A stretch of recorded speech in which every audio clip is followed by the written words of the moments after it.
Hi, my name is Beth Hiley here for Board Game Geek at Origins 2017. I'm sitting down with Elena Christensen from Asmodee North America, and you brought us Yamataï. I have. Just speaking earlier, we've got a well-familiar name, Yes, Kathala.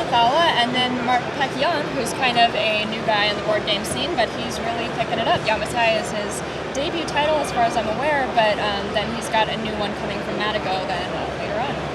So. All right, what are we trying to accomplish here in Yamataï? Yamataï has a lot going on, which I find to be really fun in games when you have so many different ways to approach it. So this is your player board. I don't know if we can see that. We will absolutely can see that. All right, so this is the player board, and this is going to be sort of your home base for the game, and this is where it sort of walks you through what you're doing from turn to turn. So it is a turn-based game. And this walks you through each of those 5 steps that you take. So your first is you're going to pull one of these. This is probably one of my 2 favorite mechanics of the game, which is this base at the bottom, which gives you the different things that you can do on your turn, your different action opportunities. So it allows you to, for example, this one you take a black ship. So each of these ships represents a different kind of material. So which one you take can vary in kind of importance and such. So if I'm going first, I say I want to take this one because I want a green ship, simple, easy, and that's all I get to do. And then the number here at the bottom indicates turn order once these are claimed. Which I'm guessing is probably indicative too that the green ship looks like that's the only thing you get versus going later in the turn order, you're going to get something a little bit juicier on your turn. Yep, absolutely. And so this one you just get a black ship, but you get to sort of look at what's coming in the building pile and things like that. But you see that there are 5 here that are not currently on display, and that's because at the end, so if we're playing a 2-player game, you and I have chosen a couple things, we slide these down, and then we pull up 2 new ones. So your actions rotate, so you have these kind of different opportunities for what you can do each turn. You kind of, once you get to know these cards, you sort of know what's coming, but you don't necessarily know when it's coming. In a 4-player game, these actions turn over really fast, and you kind of rotate back and forth between 2 different kinds of actions. But in a 2-player game, it may take a little longer to get to what you need. So if you see on the board that you want to do something specific, you may have to wait a while before you get that opportunity. So once you actually get into the game, so I've taken this, I've got a green ship, and then I want to place it out there on the board. Your first action you can either place in a starting space or based off of another ship. So if we already have sort of a little ship line going here, little ship Congo line? Yep. And I've got a green. The only place that I can put it is here because you have to build your first ship off of a ship of the like color. So if there was a green ship out here, then I could start from here. And then the next step of the game, so you've chosen this. Before you even place your boats, you've actually got a trade opportunity based on your ship color, I'm guessing. So you can trade some, money and ships for different things. So that kind of changes your turn. So then you get into placing your boat. And then the second part of that piece is either building or collecting these culture tokens. So these are culture tokens. They allow you to kind of purchase things throughout the game. So I've just landed here. I think I'm going to take this purple culture token. Now, with that green ship, would have also been allowable that you could have done this blue one on the other side. Yep, and you can take any of the culture tokens from there. So, I've got a culture token. We're going through the game. Later on, we've placed some more ships, and I've come around and taken this one. And then at the top of the board here, we have these characters. I'm going to pull a couple here to the middle so we can get a nice close-up of some of that spectacular artwork. Yeah. And so there's these characters that you can buy within the game as well. And so that's another one of these later. So you can either get 2 of the same to purchase a character or 3 different of these culture tokens to purchase a character. So purchase a character, and these give you abilities. So this kind of gets into an engine building portion of the game where you have these different things that you can do, and you get more and more powerful as you go. You get more and more abilities throughout the game. So the whole scope of the game is basically you building across the board, collecting characters, building buildings. So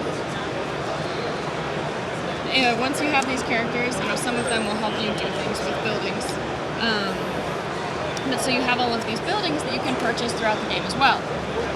And this is dependent on which kinds of ships are surrounding an area. So if you build out and you, I don't know, let's see what this one needs. It looks like one of everything. I was going to say, so say we've done this, we've got a brown one here. Oh, brown's already out there. Got a black one here, got a red one here, we've got a yellow one here. I've built around this, and now I can build this beautiful building, which are these spectacular. These amazing monuments, basically, and those give you quite a bit of points, as you can see. There are other ones, so that's like the big kind of fancy, like, you know, mecca of the game. But you also have your own basic buildings, which are here, and those give you points as well. So that's a little easier to attain. You just need 2 reds and a black, and then you can build this. You get 3 points. So you take your little building. So you go and you go and you go. There are a lot of ways that the game ends. It's like if a player runs out of buildings, if you run out of building cards, if you run out of a color of ship, so on and so forth, until you get to the very end. And then you have these points that you build up based on all of these different things that you've gathered throughout the game. So you get points for every 5 coins that you have. You get points for every progress token that you have. Points for every building, points for specialists, and then you lose points for ships that you haven't used throughout the game, and for buildings that you have reserved without it. So, like I said, there's a ton to this game. It's very extensive. These are the progress point tokens I mentioned. But there's a ton, and as you play, your first playthrough will very much be a learning game. Because there is so much that you need to sort of absorb and figure out. But then as you play more and more, you'll sort of get these different strategies, these different ways to win, and you may be pursuing something entirely different than the person across the table. Now, correct me if I'm wrong, but this is the same artist who also did 5 Tribes. I believe that's true. Yes. Someone could maybe look that up for me, and don't recall the name off the top of my head, but that would be nice to throw that up in the chat if somebody wouldn't mind. Definitely that same saturated palette the art for this is definitely something that we've taken notice of, and a lot of our fans have as well. It's very intricate, very beautiful, very colorful. I think Shut Up and Sit Down made a joke about it being the most colorful game of the year. But it is. It's very colorful. It's very bright. You saw the box color. It's kind of even just a little detail that you could have just put 1, 2, 3, 4, 5 on this player aid, but there's actually a little Japanese styling detail behind that just to continue that flavor throughout. Well, right. And when you put a theme on a game, you don't just kind of want to gloss over it. We really wanted to consider that, and it's another game that puts a lot of effort and thought into everything within it. So, even these little wooden pieces, it could have been really simple, could have been a token, but we kind of really went above and beyond and, made these, humongous archways, and it's temples. Days of Wonder is kind of their big game this year. So. That's true. Now, this is available now. Yes, I believe so. So if you guys want to check that out, that is Yamataï, which is the Days of Wonder subdivision of Asmodee. And Alana, thanks so much for letting us take a look. Yeah, thank you. Bits and pieces and things. This game has so much. I can't even keep track of it. I am very impressed with to stop by. I think this is one a lot of people are going to be raving about, and if you want to check this out, this is Dice Forge, which is published by Asmodee, and specifically you're from Asmodee North America. Yep, but Liquid is the studio on it. Thank you. Yeah. And thanks for letting us take a look. Yeah, absolutely. Thanks, guys. It's great.